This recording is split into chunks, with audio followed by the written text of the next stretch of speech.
ቅዱሳን የእግዚአብሔር ቤተሰቦች በእግዚአብሔር ጥበቃና ኃይል በሰላም ጠብቆን ዛሬ እንድንገናኝ ስላደረገን እግዚአብሔርን አመሰግናለሁ።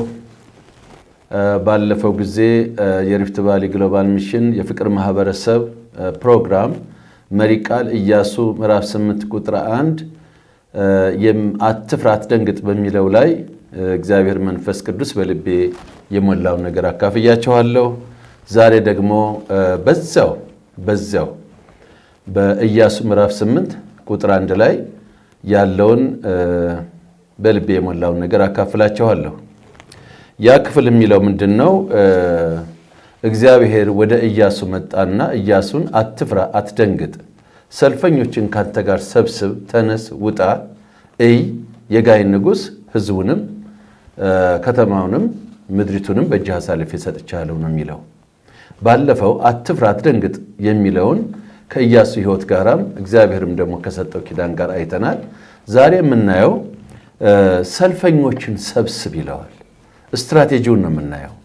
ይሄ በተለይ በቤተ ክርስቲያን የወንጌል ስርጭት ዘርፍ መሪ የሆናችሁ፣ የቤተ ክርስቲያን መጋቢ የሆናችሁ፣ ወይም ደግሞ በስራችሁ ሰዎችን አሰልፋችሁ ለወንጌል ተልእኮ የምታንቀሳቅሱ ሚስዮናዊ ተልእኮ ያላችሁ ሁሉ ወይም የመጋቢነት የነቢይነት ስጦታ የወንጌላዊነት የምታገለግሉ በማንኛውም ዘርፍ የምታገለግሉ ልብ ብላችሁ እንድትሰሙኝ በእግዚአብሔር ፍቅርና ትሕትና ጠይቃችኋለሁ። ባለፈው ጊዜ ይሄ አትፍራ አትደንግጥ የሚለው ሰው ከፈራና ከደነገጠ ራእዩን ወይም ደግሞ ተልእኮውን ወደ ተግባር ለማዞር ይቸገራል። ስለዚህ በመጀመሪያ ለተልእኮ የሚወጣ ሰው ፍርሃትን ማስወገድ አለበት፣ ድንጋጤን ማስወገድ አለበት። ፍርሃት ራእያችንን ያደበዝዘዋል፣ ራእያችንን ያበላሽብናል፣ ያጠፋብናል። ድንጋጤ ደግሞ እግዚአብሔር የሰጠን ስትራቴጂ በዚያ ስልት እንዳንሄድ ያስተናል፣ መንገድ ያስተናል። ስለዚህ ለውጊያ ወይም ደግሞ ለመንፈሳዊ ጦርነት የሚዘጋጅ ሁሉ በመጀመሪያ ማውለቅ ያለበት ፍርሃትንና ድንጋጤን ነው። ይህን ደግሞ የሚያወልቀው አምላኩን የተናገረውን አምላኩን ቃል የሰጠውን አምላኩን በሚገባ ሲያውቅና እሱ ደግሞ በአምላኩ ማን እንደሆነ አይደንቲቲውን ሲያውቅ ነው በሚል ቢያንስ ሰፋ ባለመልክ ለመነጋገር ሞክረናል። እንግዲህ ዛሬም ሰልፈኞችን ሰብስብ ነው የሚለው። ምንድናቸው ሰልፈኞች? ምንድናቸው ሰልፈኞች? የምንሰበሰባቸው ሰልፈኞች ምንድናቸው? እነዚህ ሰልፈኞች እንግዲህ ጋይን ለማጥቃት ነው ኢያሱ እየተዘጋጀ ያለው። ጋይ ከባድ ሆኖ ሳይሆን በኃጢአት ምክንያት ምዕራፍ 7 ላይ ተመቷል። ስለዚህ አሁን ዝግጅቱ ጋይን ለማጥፋት ነው። የጋይን ንጉሥ ለመማረክ ነው። እግዚአብሔር የሰጠው አለ።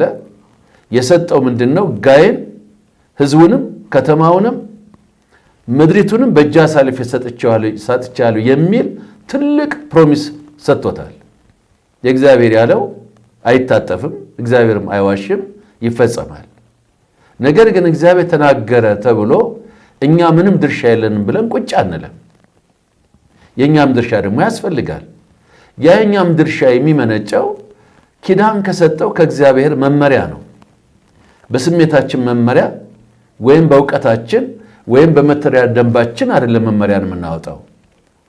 ቃል ኪዳን የሰጠው አምላክ ያ ቃል ኪዳኑ ወደ ተግባር የሚተገበርበትን መንገድ ስልቱን ራሱ ይሰጣል። የኛ ስራ ምንድነው? ሳንፈራ ሳንደነግጥ እግዚአብሔር መንፈስ የሚለንን ተከትለን መሄድ ብቻ ነው። ስለዚህ ምንድነው የሰጠው? እነዚህ ሰልፈኞች አሉ፣ እነሱን ሰብስባቸው አለው። ፍርሃትን አስወግድ፣ ድንጋጤን አስወግድ፣ ቀጥለ የምታደርገው ግን ሰልፈኞችን መሰብሰብ ነው አለ። እውነት ነው። አንድ ሴኩላር ሰራዊት በመጀመሪያ ጦርነትን ሲያስብ ወታደሮችን ነው የሚመለምለው። እግዚአብሔርም የራሱ ሰራዊት አለው፣ የወንጌል ሰራዊት አለው።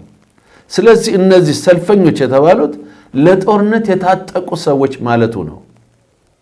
በመንፈሳዊ ዓለም ውስጥ በእግዚአብሔር ቃል የተሞሉ፣ በመንፈስ ቅዱስ የተሞሉ፣ በእግዚአብሔር ፍቅር የተሞሉ፣ ፍርሃትና ድንጋጤን አስወግደው በአምላካቸው በላካቸው የታመኑ፣ መኖሪያችን የዘላለም አምላክ ነው ብለው የደመደሙ፣ ከሰው አስተሳሰብ፣ ከሰው ባህል፣ ከሰው ማንነት ራሳቸው ነፃ አድርገው በእግዚአብሔር ሥርዓትና ሕግ ውስጥ ራሳቸውን ያስቀመጡ ወይም በተቀደሰው በልባቸው ላይ ንጉሡን ኢየሱስ ክርስቶስን የሾሙ የታጠቁ ደግሞም የሰለጠኑ እንዴት በእግዚአብሔር ቃል በእግዚአብሔር ቤት ውስጥ መግባትና መውጣት እንዴት እንደሆነ ትህትና ይቅርታ እንዴት እንደሆነ የእግዚአብሔርን ባህሪ ተላብሰው የሰለጠኑ እና ለትእዛዝ የሚገዙ ተዋጊዎች ናቸው። መቼም ለወንጌል ተልእኮ ሥራ ሰዎችን ስናሰባስብ እነዚህን ነገሮች ልብ ብሎ ማስተዋል ያስፈልጋል። አንዳንድ ጊዜ እንግዲህ እኔም ከ32 ወይም 33 ዓመት ያህል ከወንጌል ውጭ ሌላ አገልግሎት አልነበረኝም። አሁንም እሱም ላይ ነው ያለሁት፣ እግዚአብሔር ይመስገን። ወደ ጌታም እስከመሰበሰብ ከዚህ ውጭ ሌላ አጀንዳ የለኝም። እግዚአብሔርም ሌላ አጀንዳ የለውም በባሪያዎቹ። ስለዚህ ሰዎችን ለወንጌል ስርጭት ስንሰበስብ ዝም ብለን ወይም በእድሜያቸው በእግዚአብሔር ቤት ውስጥ በቆዩበት እድሜ ወይም ባነጋገራቸው ብልጦች አሉ፣ ጮሌዎች፣ ባነጋገር በጣም ጮሌዎች ናቸው፣ ብልጦች ናቸው፣ አንደበተ ርቱዕ ናቸው። በልባቸው ዙፋን ላይ የተቀመጠው ግን ገንዘብ ነው፣ ስልጣን ነው እንላለን። ስልጣንም የሚፈለገው ለገንዘብ ነው። ምክንያቱም ስልጣን ጌታ አይደለም፣ ጌታ ገንዘብ ነው። አንዱ ጌታ ደግሞ ኢየሱስ ነው። ሁለት ጌቶች ናቸው ያሉት፣ ሌላ ጌታ የለም። ገንዘብን ጌታ ሆኖ በልቡ ላይ ያስቀመጠ ስልጣንን ይፈልጋታል፣ ገንዘቡን ለማግኘት ነው። ስለዚህ እንዲህ አይነቶችን ዝም ብለን እንሰበስብና በምንጸልይበት ጊዜ እንኳን መለያየት ይፈጠራል። ወደ ወንጌል ስርጭት ስንወጣ መለያየት ይፈጠራል። እነዚያ መስካሪዎች የታጠቁት ለጦርነት ሳይሆን ለሐሜት ይሆናል። መጋቢውን ያማሉ፣ ሐዋርያውን ያማሉ፣ ጓደኞቻቸውን ይተቻሉ። አንዱ ቤተ እምነት ይተቻል። ምክንያቱም በእግዚአብሔር ፍቅር አይደለም የተሞሉት በራሳቸው ፍቅር ነው። በልባቸው ላይ የነገሰውም ደግሞ በዙፋን ላይ የተቀመጠው ቦታውን የያዘው ገንዘብ ነው። ስለዚህ እነዚህ ሰዎች አስተሳሰባቸው ከፀሐይ በታች ነው፣ ከሰማይ በታች ነው፣ ምድራዊ ነው። ሄደውም እንኳን ሲመሰክሩ ምናልባት የሚያስቀድሙት ምድራዊ በረከት እንደሚያገኝ ነው የሚነግሩት፣ ለሰውየው ማለት ነው። እንደሚፈወስ ወይም ደግሞ ሀብት እንደሚያገኝ እንደ ዘመኑ የብልጽግና ሰባኪዎች ከዚህ ነፃ ትሆናለህ፣ ከህመም ነፃ ትሆናለህ ብለው ሊሆን ይችላል። ምክንያቱም እነዚህ ሰዎች በእግዚአብሔር ቃል በመንፈስ ቅዱስ ተሞልተው በእግዚአብሔር ፍቅር ተሞልተው በእግዚአብሔር መንገድና ሐሳብ ውስጥ የሚመላለሱ ስላይደሉ ማለት ነው። ስለዚህ በአጠቃላይ ለወንጌል ስርጭት ሰዎችን ስንመርጥ ዲሳይፕል አድርገን ወይም ደቀ መዝሙር አድርገን፣ ደቀ መዝሙር የሚለው ራሱ መተንተን አለበት። ለዚያ ለተልእኮ የሚመጥኑ ራሳቸውን ክደው ለወንጌል የሚኖሩትን መለየት ያስፈልጋል። ይሄ ስላልሆነ ነው ወንጌል ስርጭት ይባላል። ከዚያም በኋላ ምንም የሚድን ሰው እየጠፋ ነው ባሁን ባለንበት ዘመን ማለት ነው። ተዋጊዎች ናቸው ስንል ከሰው ጋር ማለታችን አይደለም። በአየር ላይ ካሉ አለቆች ክልልን ከሚገዙ፣ ዞንን ከሚገዙ፣ ወረዳን፣ ቀበሌን፣ መንደርን ከሚገዙ ከነዛ ክፉ መንፈሳዊ ሰራዊት ከነሱ ጋር ነው የሚዋጉት። አንድ ሀገር የራሱ ተዋጊ አለው። ክልሎችም ሁሉም በየቦታው በተለይ በአሁኑ ደግሞ ባለንበት ዘመን ስም ተሰጥቷቸው ቅና ተሰጥቷቸው የነገሱበት ጊዜ ስለሆነ ከነዚያ መናፍስቶች ጋር ነው የሚዋጋው። ለዚህ ደግሞ ሙሉ ትጥቁን መታጠቅ አለበት። የመጀመሪያው ትጥቅ ሳልቬሽን ነው፣ ድነት ነው። በትክክል ሰውየው ድኗል ወይ? ስለተናገረ፣ ስለሰበከ፣ ስላስተማረ፣ ስለጸለየ፣ ብዙ ቃላቶችን ስለደረደረ እንዳንታለል ጥንቃቄ ያስፈልጋል። ሁሉ የሚታወቀው በፍሬው ነው። ሽምብራ ከዘራ ሽምብራ ይወጣል። ባቄላ ከዘራህ ባቄላ ያወጣል። ስለዚህ በፍሬያቸው ታውቋቸዋላችሁ እንዳለ ከሁሉ ደግሞ የመጀመሪያው ፍሬ በሰው ውስጥ የሚገለጠው ዳግመኛ በተወለደ ሰው ውስጥ የሚገለጠው የመጀመሪያው ፍሬ ፍቅር ነው። የእግዚአብሔር ፍቅር ነው። ፍቅር የማያውቅ በጥላቻ የተሞላ በቂም የተሞላ በቅናት የተሞላ በቁጣ የተሞላ እርቅን የማይሰማ ሰላምን የማይከተል የማይታዘዝ እሱ ለኛ ድኛለሁ ይበል እንጂ በእግዚአብሔር ፊት ግን የሚያውቀው እግዚአብሔር ነው። መወሰን ስለማይቻል ማለት ነው። ስለዚህ ተዋጊዎች ናቸው። ባሉበት መንደር፣ ባሉበት ከተማ፣ ባሉበት አካባቢ እነዚህ ሰልፈኞች እያሉ መናፍስት ስራውን አይሰራም። ለምን? በእግዚአብሔር መንፈስ የተሞሉ በመንፈስ ቅዱስ የሚመሩ በእግዚአብሔር ኃይል የተሞሉ ድንቅ ሰራዊቶች ናቸው። አንድ ቤተሰብ ናቸው። እነዚህን ነው ሰብስብ የሚለው። ራሳቸውን ለእግዚአብሔር ዓላማ የለዩ። የእግዚአብሔር ዓላማ ወንጌል ነው።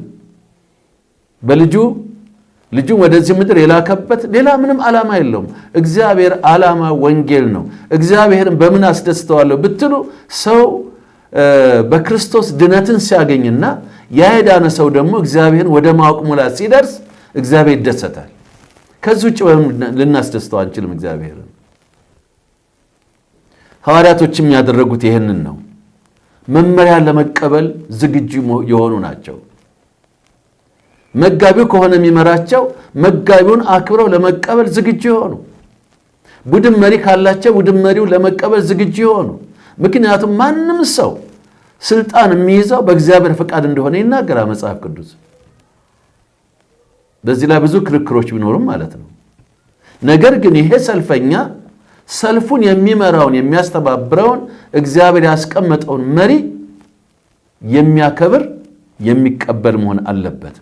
ከግል ጥቅማቸው ይልቅ የሕዝብን ጥቅም የሚያስቀድሙ ወደ ሞት የሚነዳውን ሕዝብ የሚያስቡ። እስከ አንድ ጊዜ እዚህ ላይ ቆም ልበልና ልጠይቃችሁ። በእውነት በጸሎት ቦታችን የሚያሳስበን ያ ወደ ሞት የሚነዳው ሕዝብ ነው የሚያስለቅሰን ወይስ ኑሯችን ነው የሚያስለቅሰን? ቻሌንጅ እንደራረግ ወገኖች ሆይ።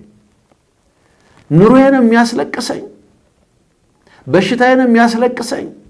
ወይስ በእውነት የክርስቶስ ዓይን በዓይኔ ላይ ሆኖ በመንፈስ በሚሊዮን የሚቆጠሩ ሰዎች ወደ ዘላለም ሞት ሲሄዱ እሱም በማየት ኢየሱስ ያስለቀሰው ነው የሚያስለቅሰን ወይስ የዕለት እንጀራ ነው?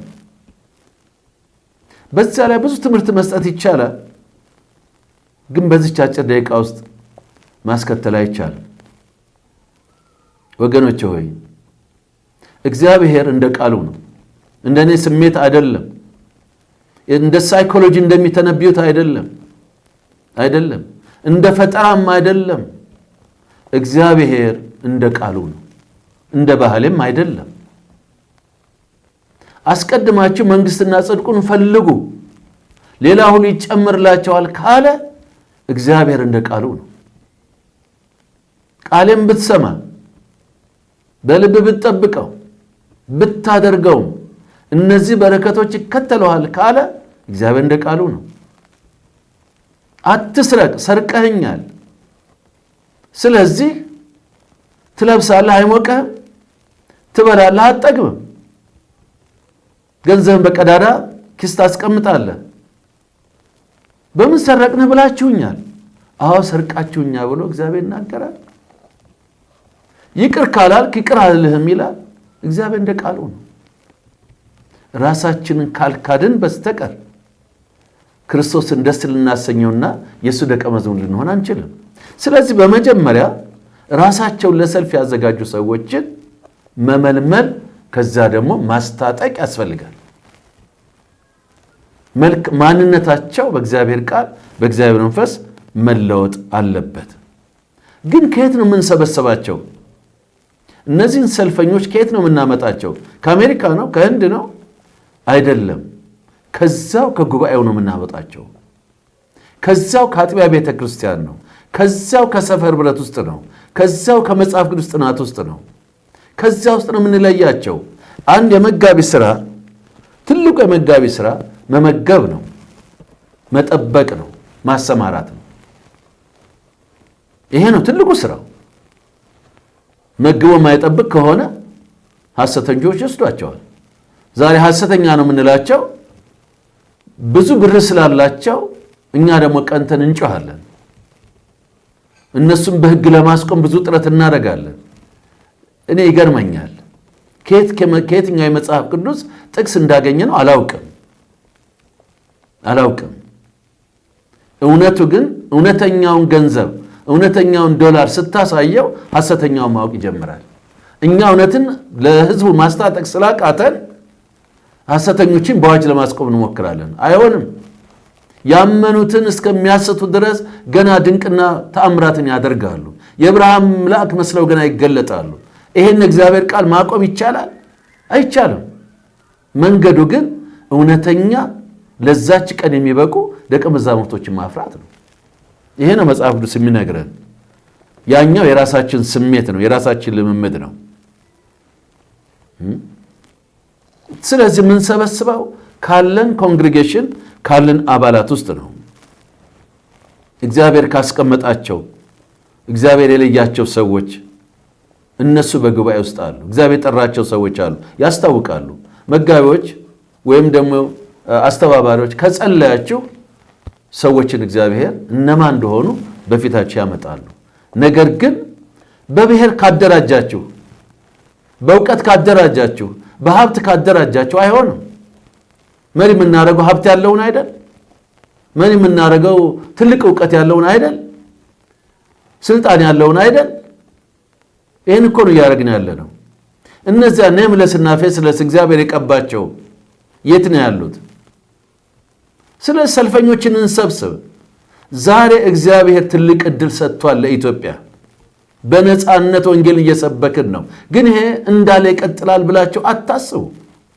ቤተክርስቲያን መሪዎች፣ ወንድሞች፣ እናቶች ዛሬ ካልሰራን ይችን ቆም ብዬ ልንገራችሁ፣ የቁጭ ዘመን ይመጣል። ዛሬ ካልሰራን፣ ዛሬ በምድራችን ያሉ ክፉ መናፍስቶችን ሥራ ካላፈረስን፣ በሰዎች አእምሮ ውስጥ ክፋትን እያደረጉ ምድራችን የሚያመሰቃቅሉ፣ ሰላምን የሚያሳጡ፣ የሚከፋፍሉ፣ ክፉን የሚያመጡ፣ ሚዲያውን ያጨናነቁ እነሱ በሰዎቹ ጀርባ ያሉ መናፍስቶች ናቸው፣ ክፉ መናፍስቶች ናቸው። እነዚህ በስብሰባም አይሆንም፣ በወርክሾፕም አይመጣም። እነዚህ ምንጫቸው የሆነውን ዲያብሎስን፣ ሰይጣን ስራውን ስናፈርስ ስም አላቸው፣ አሰራር አላቸው። እነሱን ግዛታቸውን ስንመታ፣ ስራቸውን ስናፈርስ ሰላም ይሆናል። አለበለዚያ ግን የቁጭት ዘመን እንዳይመጣ አጥብቀን ማሰብ ያስፈልጋል። ይህን ሰራዊት ከሰበሰብን፣ ይሄ ሰራዊት በአንድ ልብ ሲጸልይ እግዚአብሔር አምላክ ምድሪቷን ነፃ ያደርጋል። አሁን እኮ ለአንድ ጸሎት የሚሰበሰበው አንዳንዱ ልብ ውስጥ ያለው ገንዘብ ነው፣ አንዳንዱ ልብ ውስጥ ያለው ኢየሱስ ነው። የተተራመሰ ነው። የጉባኤ ጸሎት፣ የስታዲየም ጸሎት፣ ብዙ ነገሮች አሉ። ግዴላችሁም 10 ሰዎች ኢየሱስ የነገሰባቸው 10 ሰዎች ወደ እግዚአብሔር ቢጮሁ፣ ስለ ምድሪቷ ንስሐ ቢገቡ እግዚአብሔር ታምራትን ያደርጋል። ግን እነዚህ ሰልፈኞች መገኘት አለባቸው። መመዘኛቸው ምንድን ነው? እነዚህ ሰልፈኞች ከጉባኤ ውስጥ የምናገኛቸው መመዘኛቸው በመጀመሪያው ቅድስና ነው።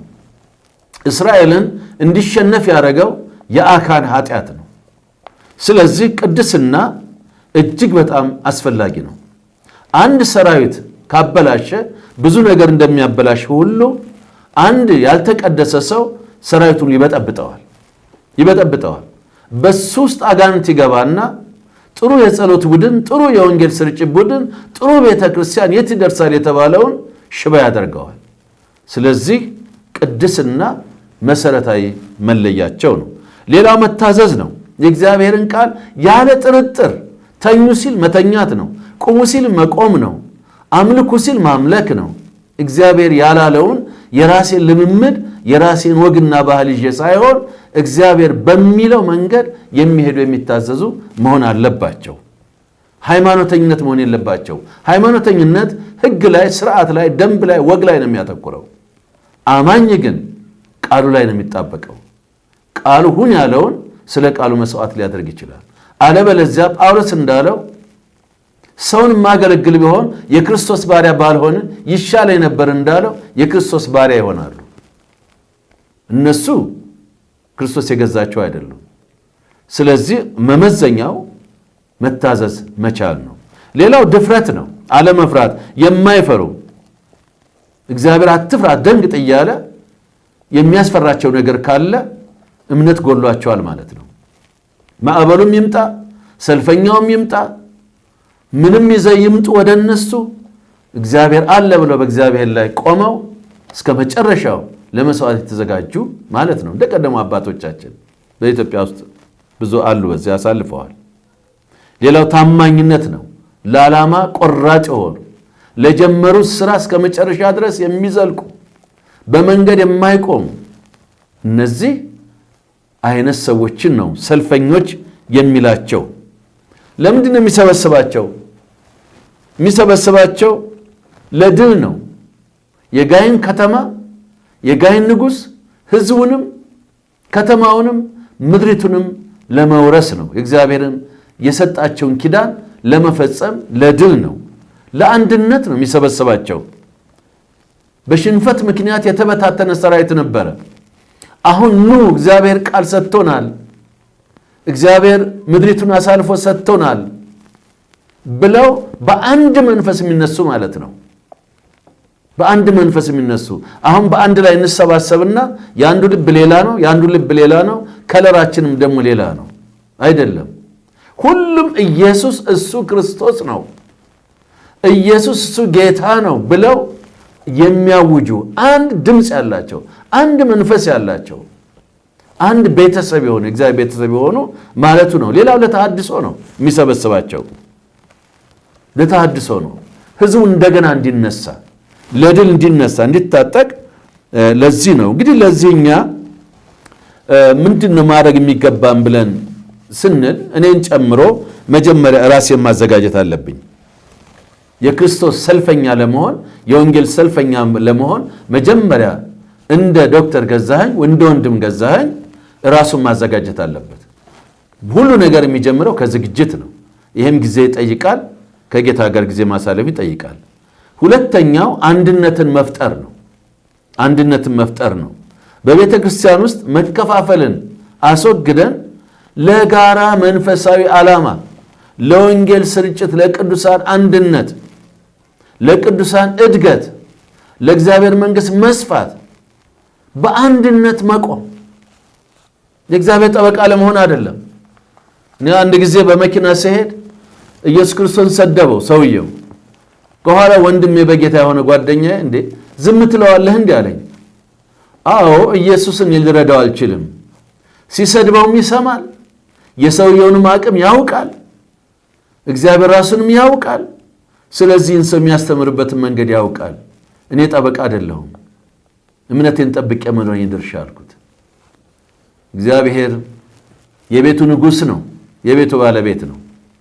ስለዚህ አንድነትን መፍጠር ከሁሉ በላይ ነው። ሌላ የመሪነት ድርሻ መወጣት ነው። የመሪነት ድርሻ አንዱ ጸሎት ነው። ሁለተኛው በእግዚአብሔር ቃል እና በመንፈስ ቅዱስ መሞላት ነው። በእግዚአብሔር ፍቅር መሞላት ነው። በእግዚአብሔር ተስፋ መሞላት ነው። በእግዚአብሔር ቃል እምነት ማደግ ነው። እንግዲህ ከዝግጅቱ አንዱ ይሄ ነው። ሌላው ተስፋ አለመቁረጥ ነው። ትላንት በነበረን ውድቀት፣ ትላንትና በሆነው ነገር፣ ትላንትና በምናየው የዚህ የሚዲያ ጨዋታ፣ ይሄ የመድረክ ጨዋታ፣ አሁን በምንሰማው በምናየው ነገር ተስፋ መቁረጥ ሳይሆን እግዚአብሔር ከውድቀት አንስቶ ቤተ ክርስቲያንን መልኳን እንደሚሰጣት ድል አድራጊነቷን እውን እንደሚያደርግ ተስፋ ሳይቆረጥ ተስፋ መሰነቅ ነው። እግዚአብሔር አምናለሁ የኢትዮጵያን ቤተ ክርስቲያን ገና ያድሳል፣ አንድ ያደርጋል። አንድ የሚያደርገው የሚያድሰው ነምለስ ፌስለስ በሆኑ እግዚአብሔር በቀባቸውና በጠራቸው የዘመን መጨረሻ ሰራዊት ነው። ቀኑን የሚያውቀው እግዚአብሔር ነው። ግን ይሄ በኢየሱስ ስም ይሆናል። የእግዚአብሔር ክብር በሙላት በኢትዮጵያ ይሆናል። መንገዶቿ ሁሉ በንስሐ ይሆናሉ። መንገዶቿ ሁሉ ፈውስ ይሆናሉ። መንገዶቿ ሁሉ ዝማሬ ይሆናሉ። እግዚአብሔር የማስደንገጥን ኃይል ያደርጋል። ማንም ሰው በእግዚአብሔር ባሪያዎች ላይ አፉን አይከፍትም። ይደነግጣል፣ ይታዘዛል፣ ጌታን ይቀበላል። ምድሪቷም የሰላም ትሆናለች።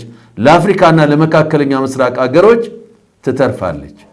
በኢየሱስ ክርስቶስ ስም እግዚአብሔርን ያደርጋል። ደግሞ ሰልፈኞችን ያስነሳል። አምናለሁ። እናንተም አምናችሁ በዚህ እንድትጸልዩ አደራ ሰጣችኋለሁ። ወንድማችሁ ዶክተር ገዛኸኝ አስማማው የሪፍት ቫሊ ግሎባል ሚሽን ፕሬዝዳንት ነኝ። በዛ አገለግላለሁ። እግዚአብሔር ምድራችን ይባርክ። ተባረኩ።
የፍቅር አምላክ